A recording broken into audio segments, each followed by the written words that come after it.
if that had been a black man walking down that right, if a black man had had a rifle, there'd be no doubt what the jury would try. If a black man had had a rifle and had killed 3 people, or had killed 2 people and wounded a third, and if 2 of those people that he killed had been white, I don't think anybody would wonder what the verdict would be. I disagree. I don't think he would have made it to trial.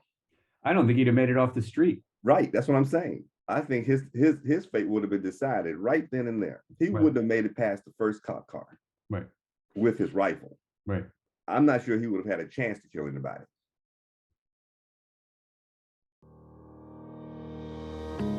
Welcome to Peter and Phil's Courageous Conversations, a podcast addressing race relations and social issues in hopes that you'll be inspired to do the same. Now, let's begin our conversation with your hosts, Dr. Peter Weinstein and Dr. Philip Nelson.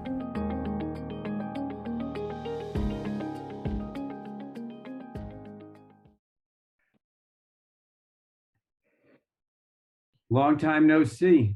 I know. It's been a while. It has. The world has changed. It has. And I'm not necessarily thinking it for the good. Yeah, well, been deja vu. Yes, I think your point is spot on. Lots to talk about. I don't even know where to start. We started a year ago, so you don't have to think about where to start. You know, you would hope things would have evolved, but I think for the first time we have to admit that there's been a significant backlash. You know, it's interesting.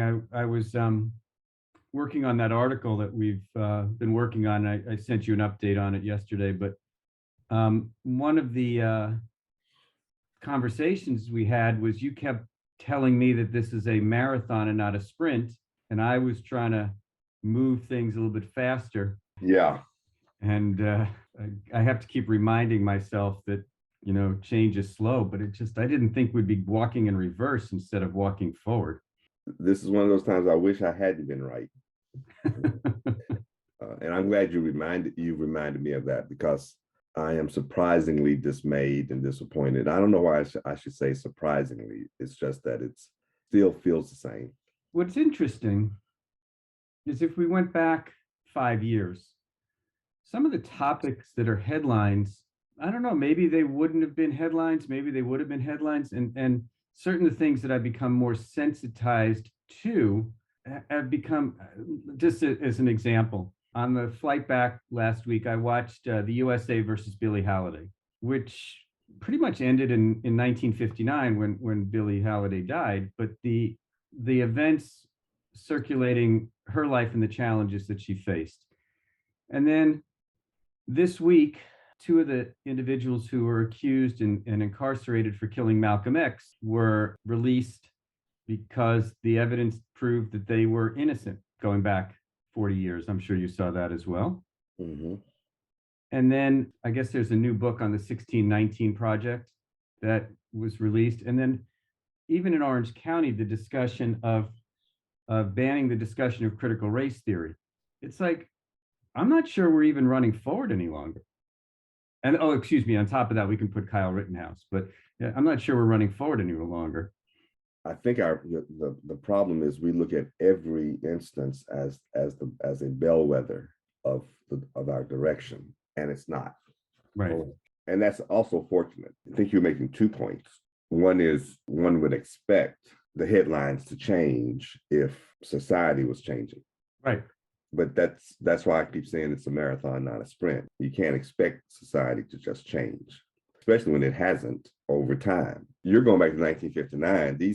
We can pull headlines from the history of this country and find comparable headlines because of our deep-seated, deep-rooted values that we don't want to admit. Right. The radical right wing refuses to even admit that there is racism embedded in our culture or even in our laws and constitution. And their attack on critical race theory or any other, or the Holocaust for that matter, right, is an attempt to hide the facts it's an attempt to blind those who might be susceptible to it. There is a psychological response to it too, as well. There are people who feel that the entire discussion is designed to force an apology or to force guilt, and some are just loath to feel any responsibility. Some think that that is an attack on them. It's amazing to me how certain people become the victim of the victim. Until those things have been recognized, until there's a recognition of those embedded roots in our culture, we can't make progress. But at the same time, we can't sit around, we can't bemoan a judgment that we believe is unjust. I was watching the response to Rittenhouse's judgment by the president and vice president. And, the president's initial response was interesting in that he had to support the system without admitting that the system can be flawed. I don't like the judgment, but I wasn't on the jury. I also don't like the jury, by the way. I don't think the jury was representative, although the jury was representative of the defendant, which is part of our fairness doctrine. And it was a sloppy trial, and there were a lot of competing facts in there. But I also think that white privilege is rampant in this case. I was listening to some commentator who said that, what's missing in this discussion, despite what the jury decides, is that if that had been a Black man walking down that right, if a Black man had a rifle, there'd be no doubt what the jury would try. If a Black man had a rifle and had killed 3 people, or had killed 2 people and wounded a third, and if 2 of those people that he killed had been white, I don't think anybody would wonder what the verdict would be. I disagree. I don't think he would have made it to trial. I don't think he'd have made it off the street. Right, that's what I'm saying. I think his fate would have been decided right then and there. He Right. wouldn't have made it past the first cop car, Right. with his rifle. Right. I'm not sure he would have had a chance to kill anybody. The trial, from what I gather, again, neither of us were there. We're looking at it through the eyes of different news experts, quote unquote, but it just looked slipshod at all levels. The judge, the prosecution, etc.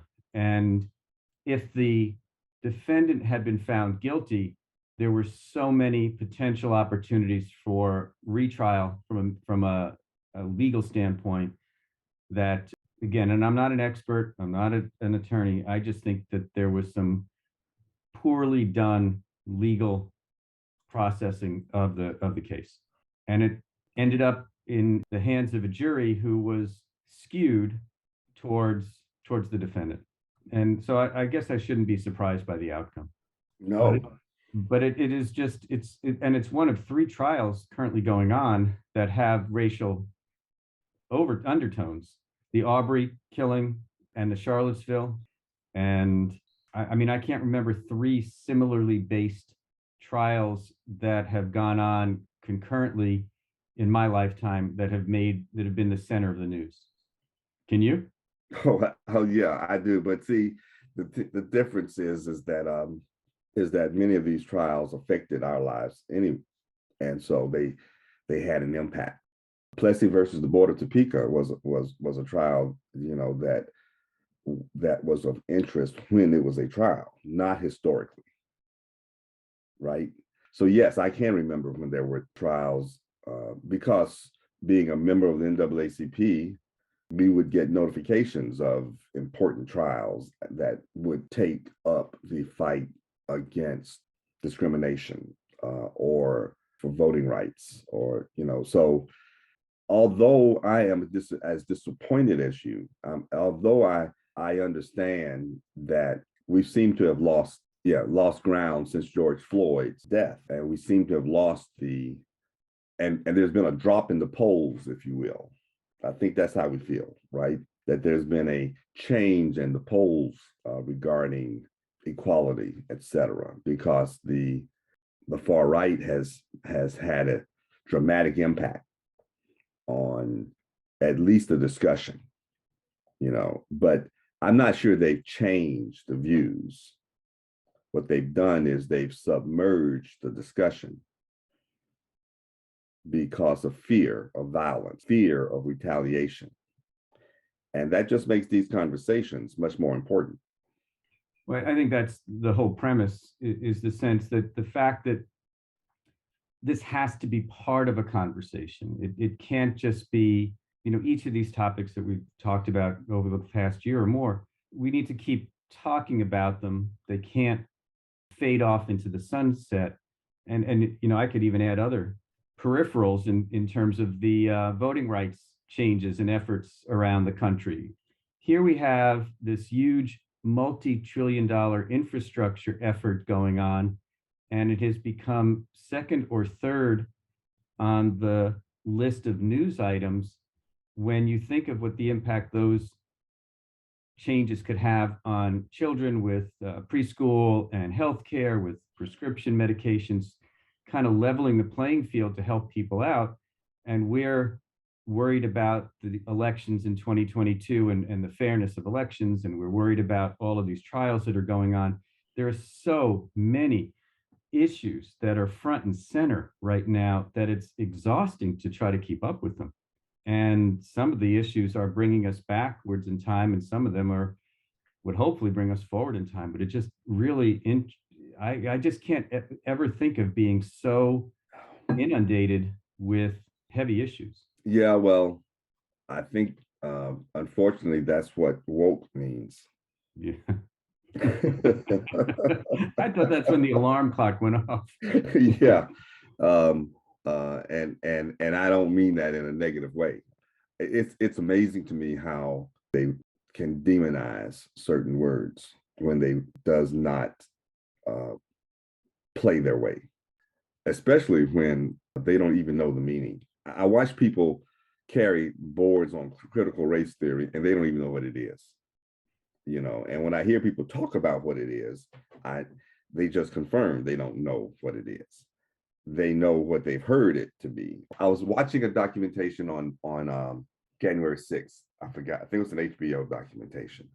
And they were interviewing this guy who was so proud of being a part of I think he was a member of the Bad Boys. He's the guy who took 6 doobies into the chamber and passed them around and smoked them, et cetera. And he justified his presence by actually promoting the QAnon legend that Democrats were stealing children. And he started by saying 300,000 children are missing and nobody is doing anything about it. They don't know. Shouldn't we tell them, no, don't you think somebody should inform the country that 300,000 children are missing and stop people from eating them?